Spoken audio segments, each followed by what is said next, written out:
4 dias, por Vsevolod Garshin. Eu me lembro de como corríamos pelo bosque, das balas zumbindo, dos ramos cortados por elas, caindo, e de como nos rasgávamos por entre moitas de espinhos. Os disparos ficaram mais frequentes. Através da orla do bosque apareceu algo avermelhado, cintilando aqui e ali. Sidorov, um jovem soldado do primeiro pelotão. Como ele veio parar na nossa fileira? Passou-me rapidamente pela cabeça. Tombou ao chão de repente e olhou para mim em silêncio com grandes olhos apavorados. De sua boca escorria um fio de sangue. Sim, eu me lembro bem disso. Lembro-me também de quando, já quase na orla do bosque, nas moitas espessas, eu o avistei. Era um turco enorme e robusto, mas avancei diretamente contra ele, embora eu fosse fraco e magro. Algo estalou e pareceu-me que uma coisa enorme passara voando perto de mim, e um tilintar começou em meus ouvidos.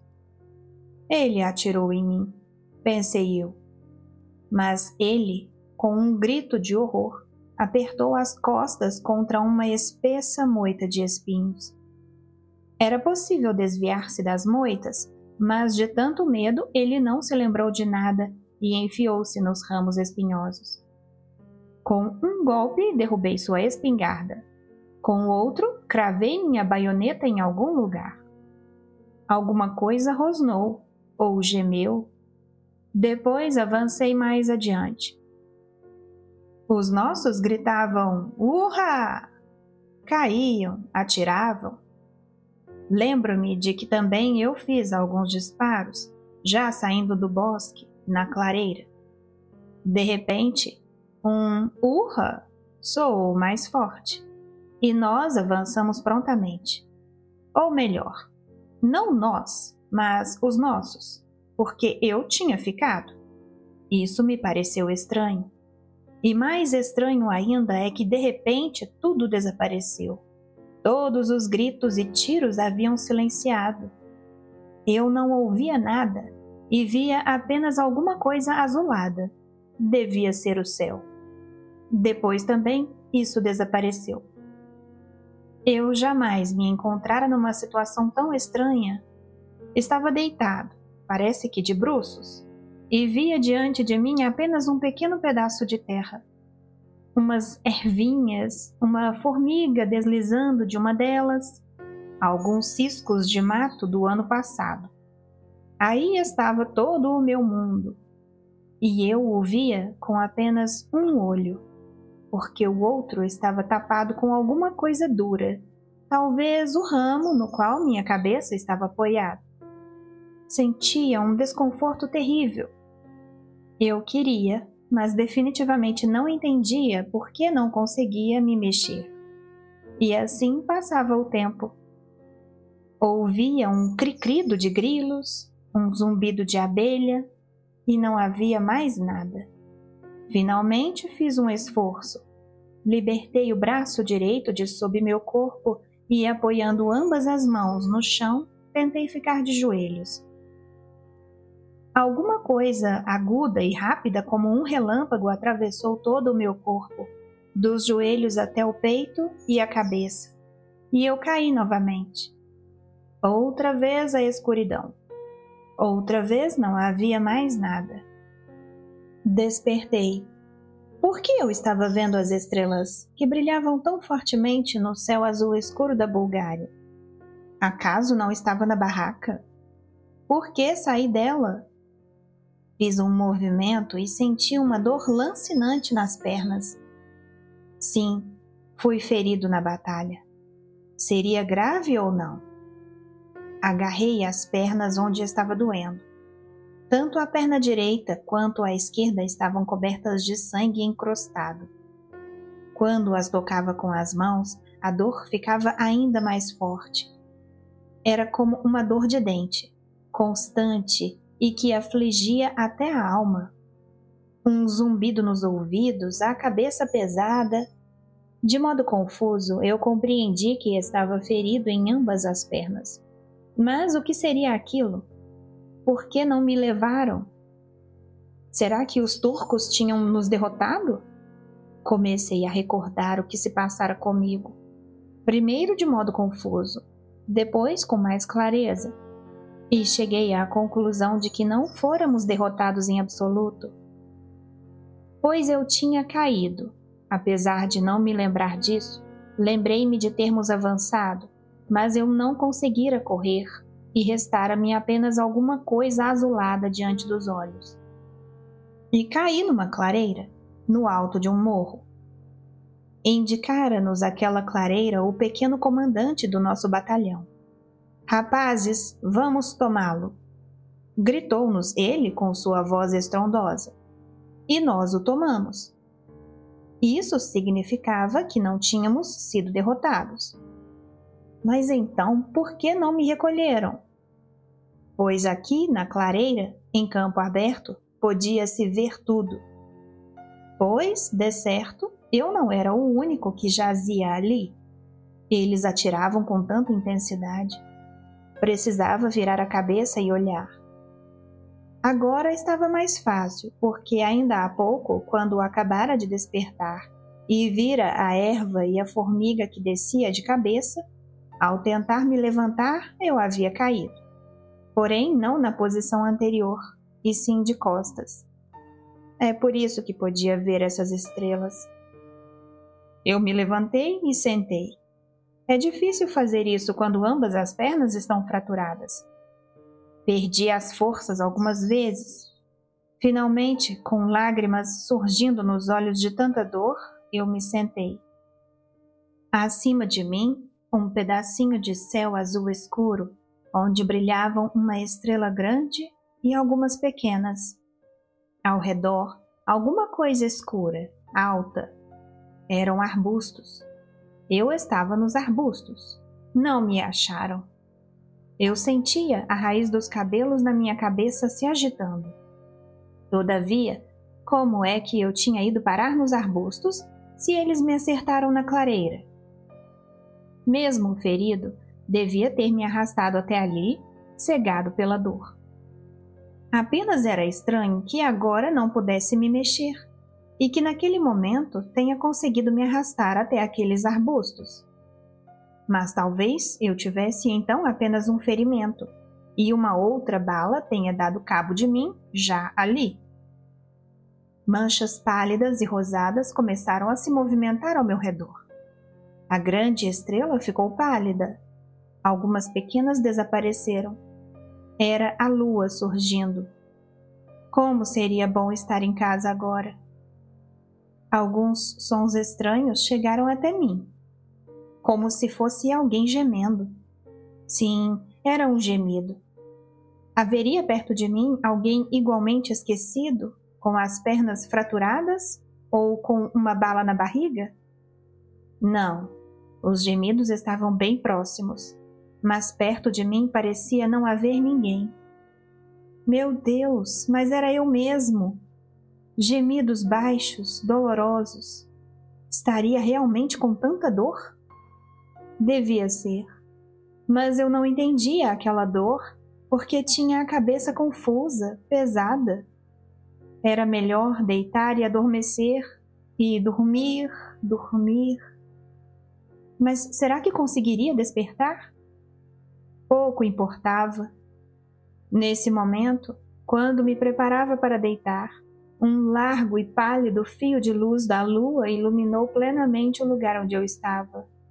E vi uma coisa grande e escura deitada a uns 5 passos de mim. Nela era possível ver aqui e ali os reflexos da luz da lua. Eram os botões ou o equipamento. Era um cadáver ou um ferido. Pouco importava. E eu me deitei. Não, não podia ser. Os nossos não haviam partido. Eles estavam ali. Eles tinham expulsado os turcos e ficaram naquela posição. Mas por que não havia ruído de vozes nem estalido de fogueiras? Ora, Eu é que não ouvia nada de tanta fraqueza. Eles estavam ali, de certo. Socorro! Socorro! Berros selvagens, enlouquecidos e roucos escapavam do meu peito e ficavam sem resposta. Eles ressoavam fortemente pelo ar da noite. Todo o resto ficava em silêncio. Apenas os grilos cricrilavam sem cessar, como antes. A lua olhava lastimosa para mim com uma cara redonda. Se ele estivesse ferido, teria acordado com esse grito. Era um cadáver. Era dos nossos ou era um turco? Ah, meu Deus, como se isso importasse! E o sono foi caindo sobre meus olhos inflamados. Estava deitado com os olhos fechados, embora há tempos tivesse despertado. Não queria abrir os olhos, porque sentia através das pálpebras fechadas a luz do sol. Se eu abrisse os olhos, ela iria feri-los. E era melhor não me mexer. Na véspera, parecia que tinha sido na véspera, eu fora ferido. Passaram-se 24 horas. Iriam-se passar outras 24 e daí morreria. Pouco importava. Era melhor não me mexer. Que o corpo ficasse imóvel. Como seria bom parar também o trabalho do cérebro. Mas esse não se pode deter de jeito nenhum. Pensamentos e recordações iam se aglomerando na minha cabeça. No entanto, tudo era por pouco tempo, pois logo seria o fim. Apenas ficariam nos jornais algumas linhas dizendo que nossas perdas eram insignificantes. Tantos feridos e o recruta Ivanov, dos voluntários, morto. Não, nem o sobrenome iriam escrever. Diriam apenas um morto, um recruta, como aquele cachorrinho. O quadro inteiro irrompeu vivamente na minha imaginação. Foi há muito tempo.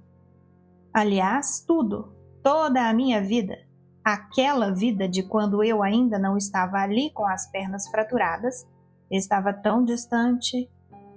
Eu ia pela rua e parei por causa de um grupo de pessoas. A multidão estava parada, em silêncio, olhando para uma coisa esbranquiçada, ensanguentada, ganindo de forma lastimosa.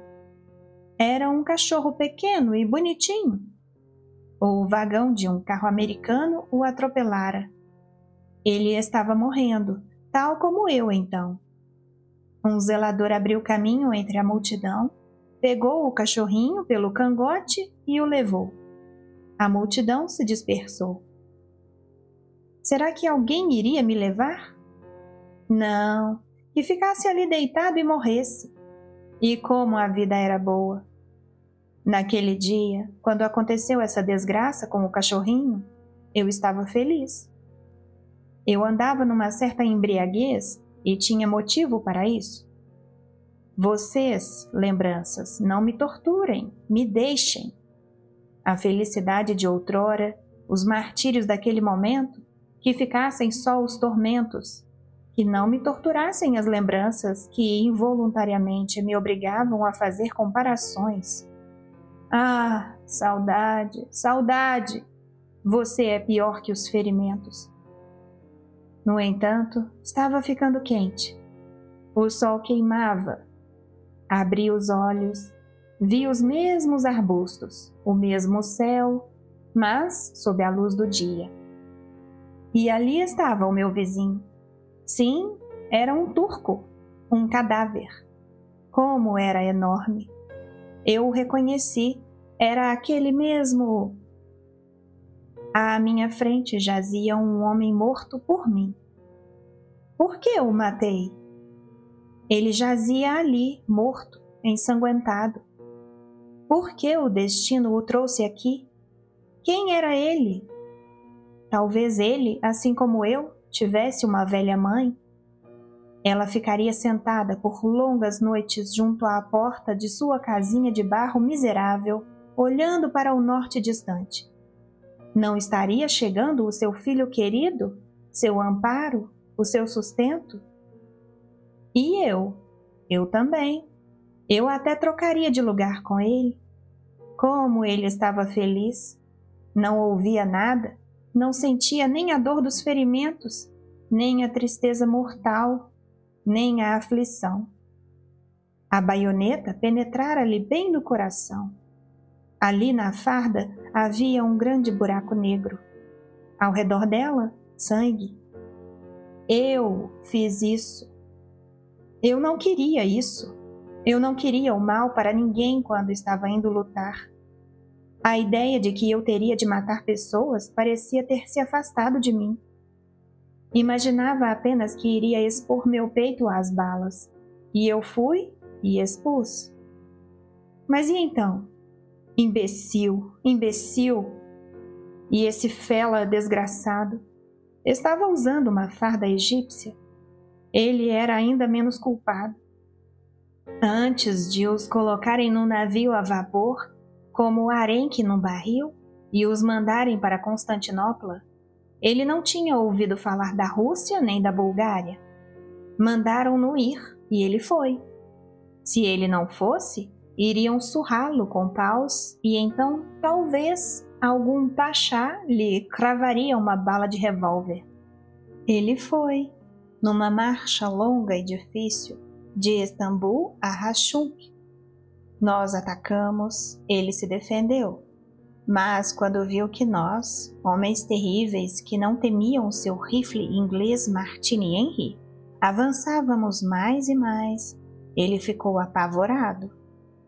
Quando quis fugir, um pequeno homenzinho, que ele poderia matar com um só golpe de seu punho negro, deu um salto e cravou-lhe a baioneta no coração.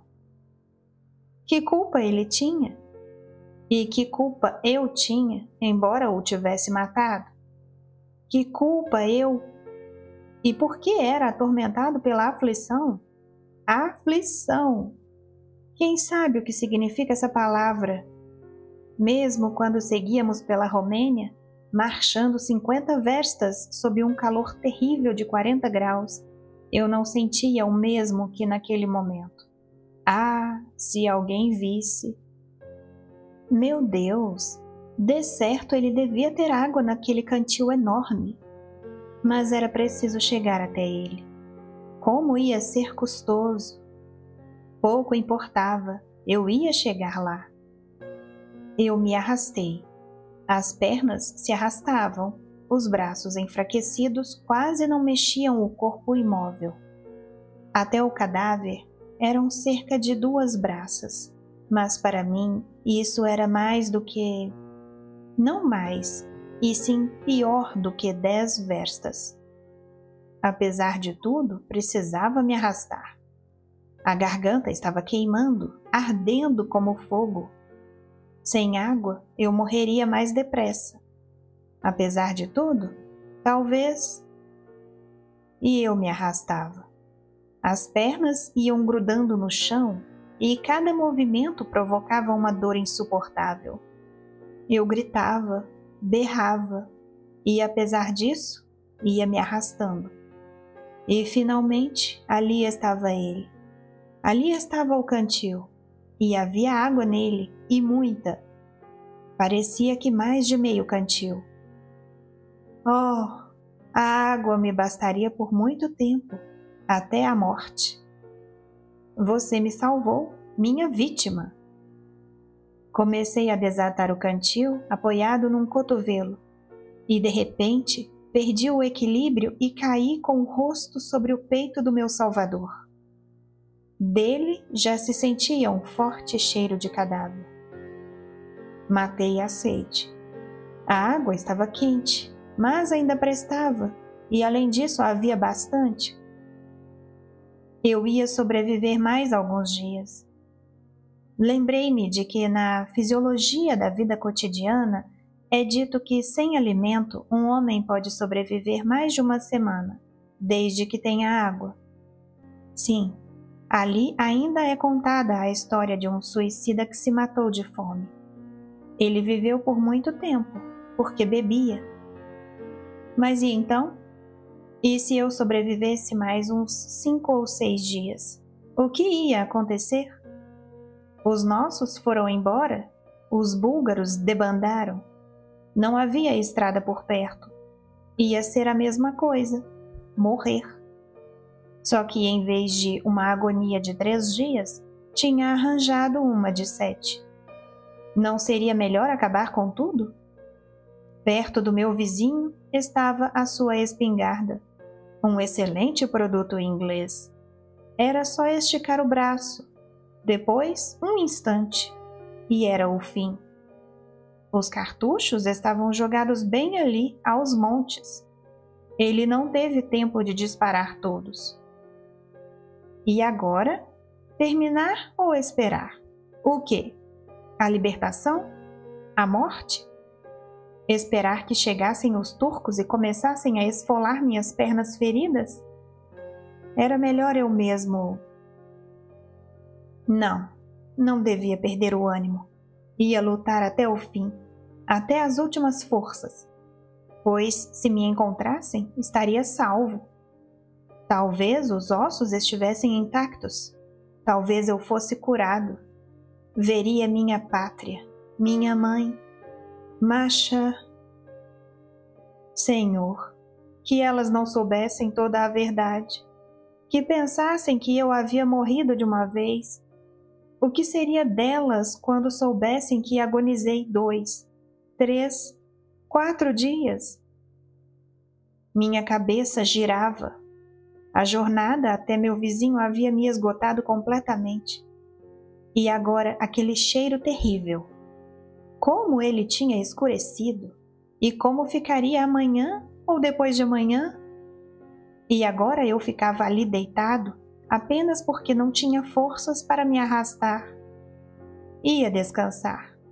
Daí me arrastaria até o local anterior. Aliás, o vento estava soprando de lá e afastaria de mim o fedor. Estava deitado numa exaustão completa. O sol me queimava o rosto e as mãos. Não havia com que me cobrir. Se a noite chegasse logo, parece que seria a segunda. Os pensamentos se confundiam e eu adormeci. Eu dormi muito, pois quando acordei já era noite. Tudo como antes. Os ferimentos doendo, o vizinho deitado, igualmente enorme e imóvel.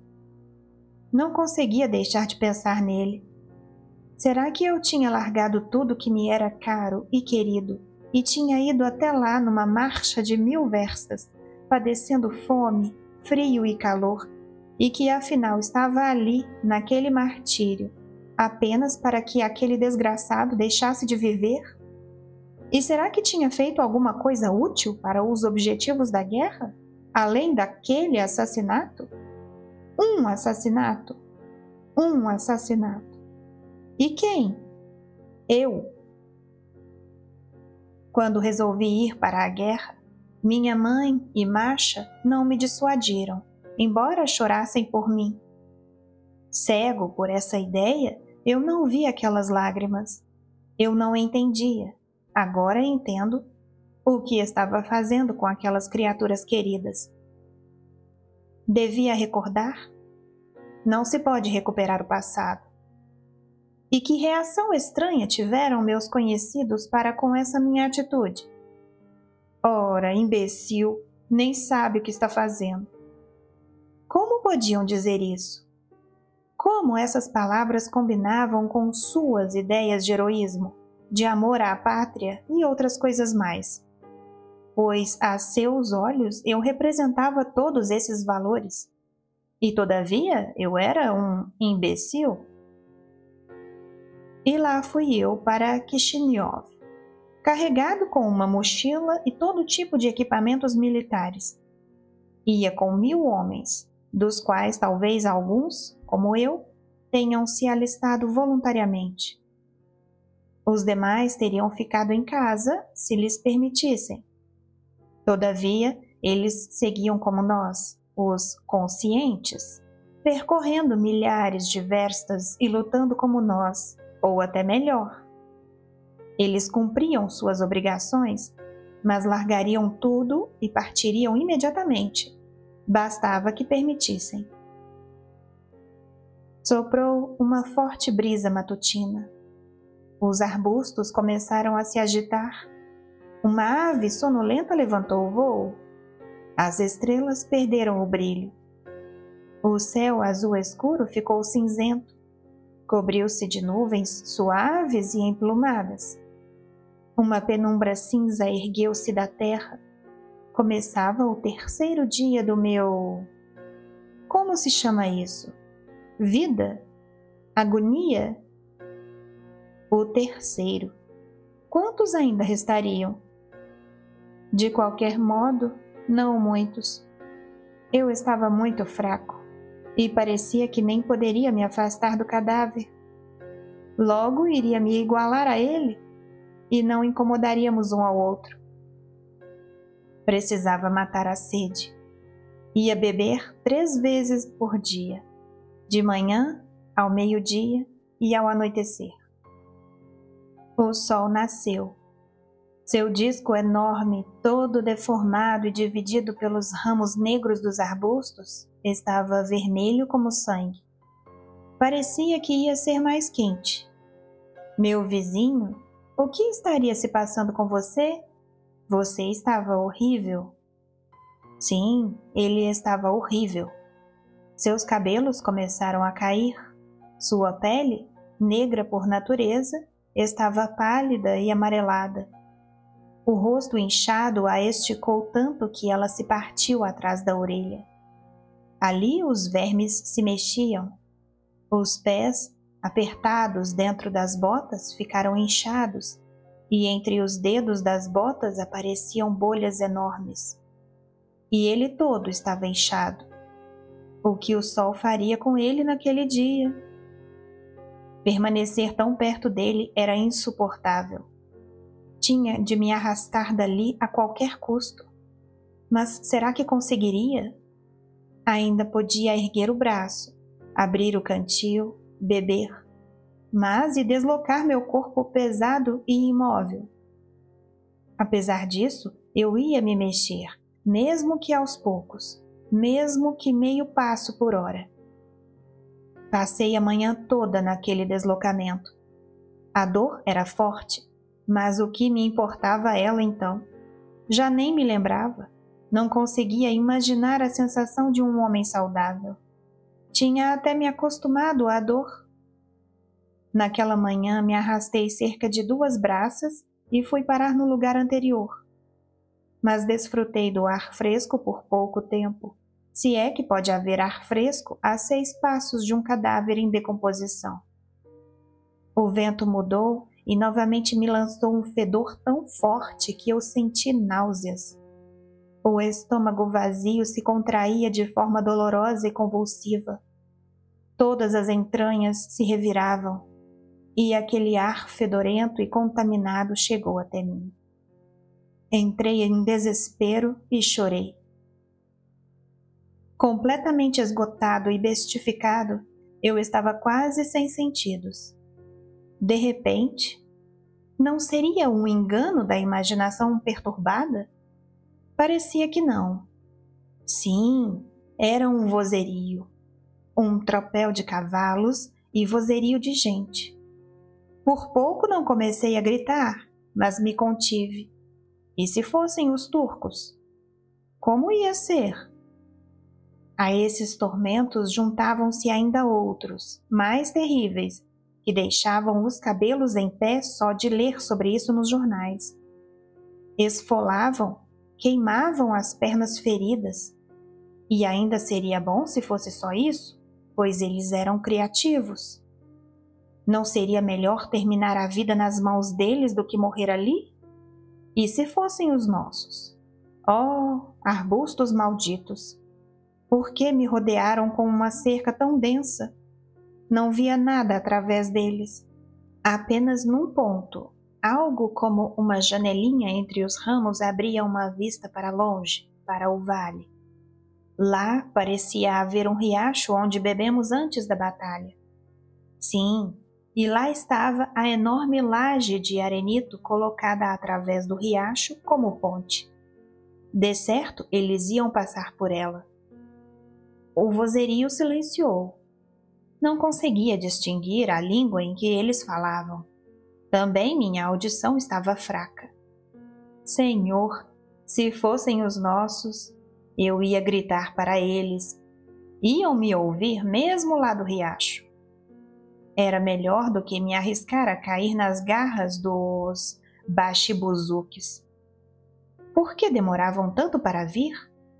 A impaciência me afligia. Já nem notava o cheiro do cadáver, embora não tivesse diminuído nem um pouco. E de repente, na passagem do riacho apareceram cossacos. Fardas azuis, listras vermelhas, lanças, meia companhia. À frente, num magnífico cavalo, um oficial de barba negra. Mal o pelotão atravessou o riacho, ele virou todo o corpo na sela e gritou: "A trote! Marche!" Parem, parem, pelo amor de Deus! Socorro! Socorro, irmãos! Gritei eu. Mas o forte tropel dos cavalos, a batida dos sabres e o barulhento vozerio dos cossacos era mais forte que a minha ronqueira, e eles não me ouviram. Oh, maldição! Eu caí esgotado com o rosto no chão e comecei a soluçar. Do cantil que derrubei, escorria a água, minha vida, minha salvação, meu adiamento da morte. Mas eu percebi isso quando já não restava mais que meio copo de água, e o restante se foi para a terra seca e sedenta. Poderia eu recordar o torpor que me dominou depois desse acontecimento terrível? Permaneci imóvel, de olhos semicerrados. O vento mudava constantemente, e ora me soprava o ar fresco e limpo, ora me cobria com o fedor. Nesse dia, meu vizinho ficou mais terrível do que qualquer descrição. Uma vez, quando abri os olhos para vê-lo, fiquei horrorizado. Ele já não tinha rosto. Havia escorregado dos ossos. Um sorriso medonho e caveiroso, um sorriso eterno me apareceu tão nojento, tão horrível como nunca, embora mais de uma vez me acontecera de segurar crânios nas mãos e de secar cabeças inteiras. Aquele esqueleto de farda com botões brilhantes me fez tremer. É a guerra, pensei eu. Aí está a sua imagem. E o sol ardendo e queimando como antes. Minhas mãos e meu rosto há muito tempo estavam queimados. Bebi toda a água que restava. A sede torturava tanto que, depois de decidir tomar um pequeno gole, acabei por engolir tudo de uma vez. Ah, por que não gritei para os cossacos quando estavam tão perto de mim? Ainda que fossem os turcos, mesmo assim seria melhor. Bem, torturariam por 1 hora, por 2, mas ali eu nem sabia quanto tempo ainda teria de ficar estirado e padecendo. Minha mãe, minha querida, você ia arrancar suas tranças grisalhas, bater com a cabeça na parede, amaldiçoar o dia em que me pariu, amaldiçoar o mundo inteiro, que inventou a guerra para o sofrimento da humanidade. Mas a senhora e Masha provavelmente não iam saber dos meus tormentos. Adeus, mãe. Adeus, minha noiva, meu amor. Ah, como era difícil, doloroso. Algo me comprimia o coração. De novo aquele cachorrinho esbranquiçado. O zelador não teve pena dele. Bateu sua cabeça na parede e o atirou num buraco onde jogavam lixo e despejavam lavagem. Mas ele ainda estava vivo e agonizou ainda um dia inteiro. E eu era mais desgraçado do que ele, pois estava agonizando há 3 dias inteiros. O dia seguinte seria o 4º, depois o quinto, o sexto. Morte, onde estará você? Venha, venha, leve-me. Mas a morte não vinha, não me levava, e eu permanecia debaixo daquele sol terrível, sem ter um gole de água para refrescar a garganta inflamada e com um cadáver me contaminando. Estava se desmanchando completamente. Miríades de vermes caíam dele, como eles fervilhavam. Quando ele fosse devorado, e dele restassem apenas os ossos e a farda, então seria minha vez, e eu ficaria do mesmo jeito.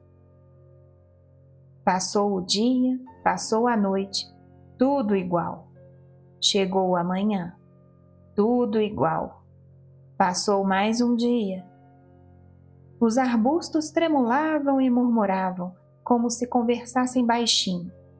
Você vai morrer, morrer, morrer.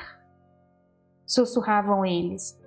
Nem vai notar, nem vai notar, nem vai notar. Respondiam os arbustos do outro lado. Nem vai notá-los aqui. Ressoou forte perto de mim. Estremeci e de imediato voltei a mim. Dos arbustos me observavam os olhos azuis e bondosos de Yakovlev, nosso cabo. As pás! Gritou ele. Há mais dois aqui, um nosso e um deles. Não precisa de paz, não precisa me enterrar, eu estou vivo. Queria gritar, mas apenas um gemido fraco saiu de meus lábios crestados. Deus! Parece que ele está vivo! Barin, Ivanov! Rapazes, venham aqui! Nosso Barin está vivo! Chamem um médico! Em meio minuto me despejavam água, vodka e algo mais na boca. Depois tudo desapareceu. Balançando de forma cadenciada, a maca se deslocava. Esse movimento cadenciado ia me acalentando. Ora despertava, ora adormecia. Os ferimentos tratados doíam. Um sentimento incrivelmente agradável se derramava por todo o corpo. Alto, baixar. Enfermeiros, quarto turno, marche. Peguem a maca. Segurar, levantar. Esse que comandava era Piotr Ivanitch, nosso oficial hospitalar, um homem alto, magro e muito bondoso. Era tão alto que, ao virar os olhos para ele, sempre via seus ombros e sua cabeça com barba longa e rala, embora a maca fosse carregada nos ombros por 4 soldados compridos. Piotr Ivanitch, sussurrei. O que é, meu caro? Piotr Ivanitch inclinou-se sobre mim. Piotr Ivanitch, o que lhe disse o médico? Vou morrer logo? Ora, Ivanov, já basta. O senhor não vai morrer, pois seus ossos estão todos inteiros. Que sortudo! Nem osso nem artéria. Mas como sobreviveu esses 3 dias e meio? O que comeu?